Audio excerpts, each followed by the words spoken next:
إذا تريدون مندي طيب ولحم ذايب فضروري تجربون هذا المكان الجديد الموجود بالديوانية بشارع الجزائر مجاور كلية الهندسة. مندي صنعاء اليمن أكلهم طيب ونظيف. أول ما راح تدخلون راح تشوفون صالاتهم الواسعة والجلسات العربية المميزة، وأكيد للشباب والعوائل أكو مكان وأكو صالة ألعاب أطفال موجودة عندهم. أبو غريب جايك من بعيد، ايش راح توكل؟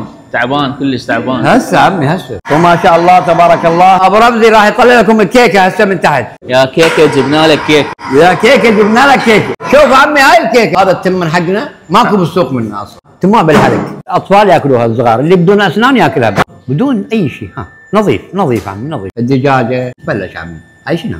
بدون مشاكل. الخاسره مالتي هاي ما انطيك اياها عمي، هذا الك وهاي الي. لا لا لا لا لا لا هاي شنو هاي؟ لا لا عمي شوف اللحم اللي بيها. لا لا شوف لي الخاسره حجي بالعافيه عمي بالعافيه. يا شلون ذايبه. 1 2 شوفها شلون يتفلس. هاي ما شاء بيها شحم وبيها لحم وبيها كل شيء كلاشي. اي بس هذا ما يمنع اني اخذ قطعه، بس الذوق.